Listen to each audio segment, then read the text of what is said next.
What is up, everybody? Good evening and hey now. I am back with a quick book review on Black Panther Volume 1. Finally finished it today, started it on Monday, finished it today. With the Wolverine books, I pretty much banged them out within 1 to 2 days of starting it. 1 day within starting it, 2 days total. But now this was 2 to 3 days. I started it on Monday, like I said, and finished it just now. Really good stuff. Got to tell you, first of all, it was written by Don McGregor, who also did Kill Raven, for those of you who remember my review on that one. I may even put it at the end of this video if you guys want to check out my review on that. Don McGregor pretty much gave Black Panther the same treatment. Basically, this features Jungle Action 6 to 24, right? And Fantastic Four 52 and 53. First of all, 52 and 53 of Fantastic Four are the first two issues that featured T'Challa, aka the Black Panther, in 1966, where he pretty much puts the Fantastic Four to a test to see if they can help him fight Claw, which happened in the next issue. So 52, Black Panther versus the Fantastic Four.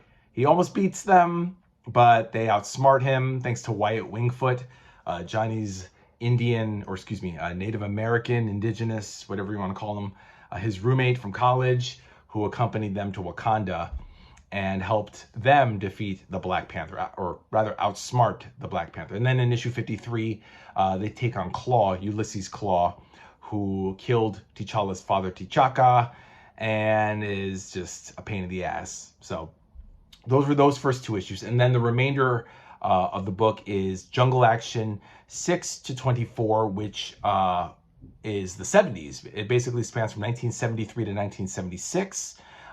Issue 23, by the way, is a reprint of Daredevil number 69. So they give you the cover of 23, but there's no story in it. So it's basically 6 to 22 and issue 24 of Jungle Action. And it's pretty cool. There's basically two story arcs in this, guys. From Jungle Action 6 to 17, maybe 18, which is the aftermath. It's the Panther's Rage storyline, which is a 12-part, from 6 to 17, 12 parts of the Panther's Rage. And then 18 is the epilogue, which pretty much wraps it up. And basically, I mentioned Kill Raven and Don McGregor, who wrote both books.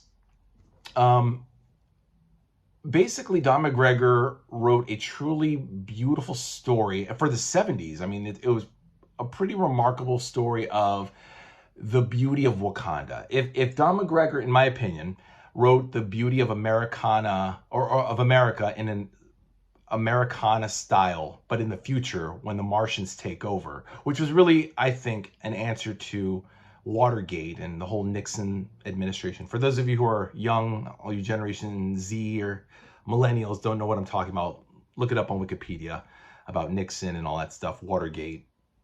And whereas McGregor had the future to play with and these characters, Kill Raven and all of his supporting casts of these freedom fighters, with Black Panther, it was more grounded in the beauty of the surroundings. Again, the first arc takes place in Wakanda, and we're really treated to a lot of good artwork. A lot of great artwork.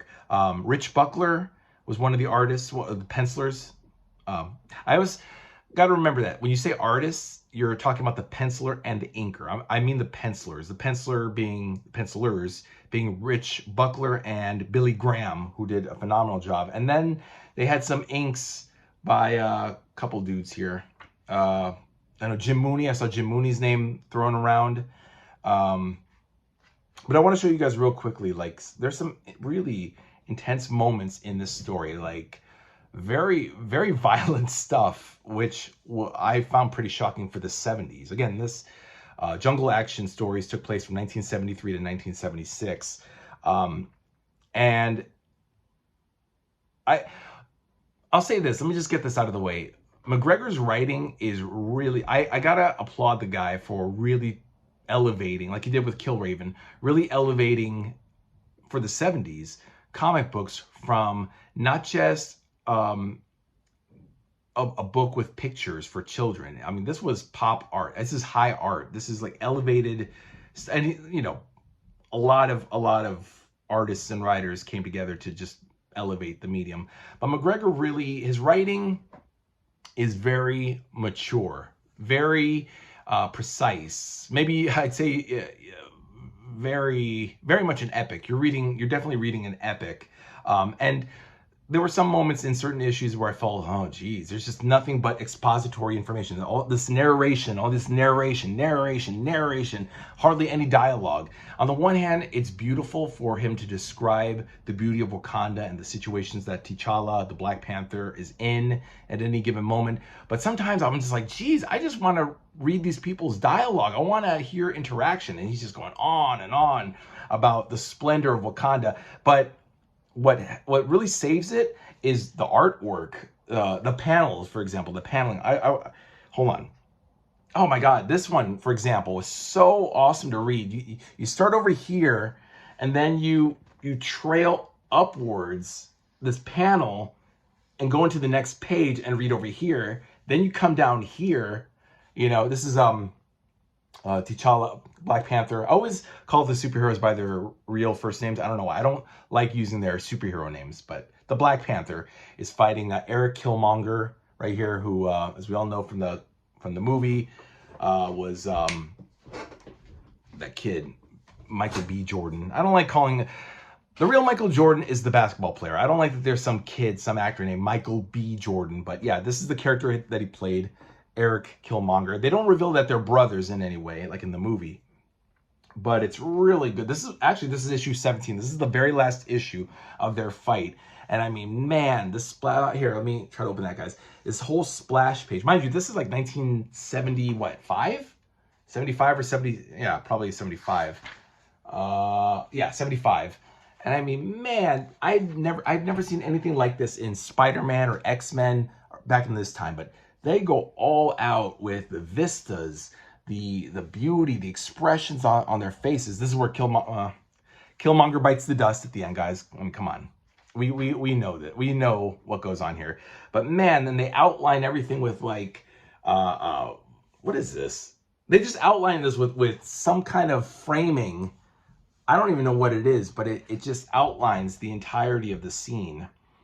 I mean, there's one, I got to show you guys. There's one of T'Challa and Monica Lynn, who's this black chick with a big afro, which a lot of them had back then. It was his girlfriend, Monica Lynn, who was in the Avengers, what was it, issue, it was 1970, it was like it's issue 74, where she, issue 74 of Avengers, 1970. And that's when I first saw her. So apparently she's now Black Panther's girlfriend. And the gist of 6 through 17 of the Panther's Rage storyline is basically this guy Killmonger is killing everybody around Wakanda and tribes and whatever. He's trying to overthrow Black Panther T'Challa from his kingdom to rule. And basically Killmonger's throwing all these villains like at him. There's one dude named Somber, another Lord Carnage, King Cadaver. Then he throws like women after like Malice.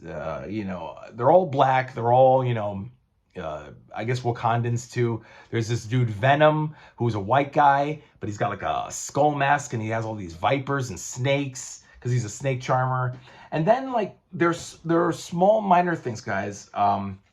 There's like lots of like little stories where like T'Challa with his father T'Chaka, and he's just telling him about life and stuff, philosophy, and about how, you know, being a warrior, being a chieftain to Wakanda at some point.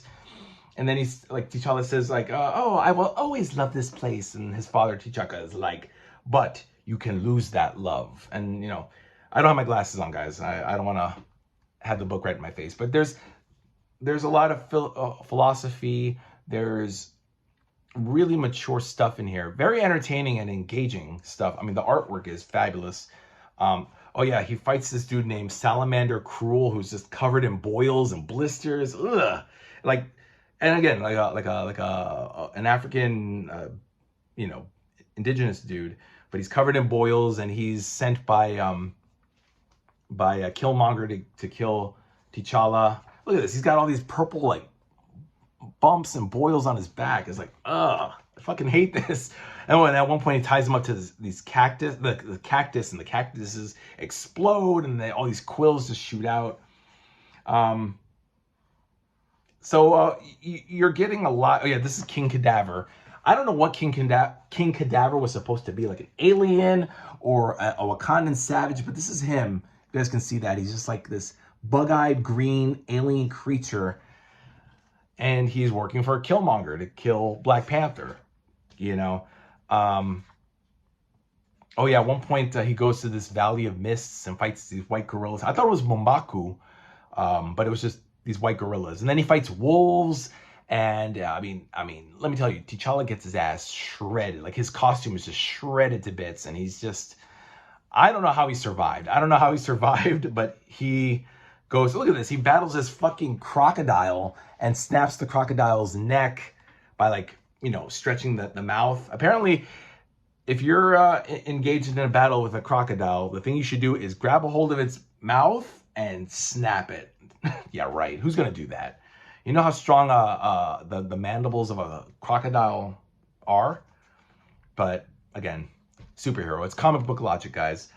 But it's really amazing. A 12-part epic, not even counting the epilogue, in the 70s of Black Panther going through a trial by fire, a trial by combat. And he's also dealing with a lot of dissension from his own tribes people. Wakabi from the movie is also in this, and he's like, I don't trust you.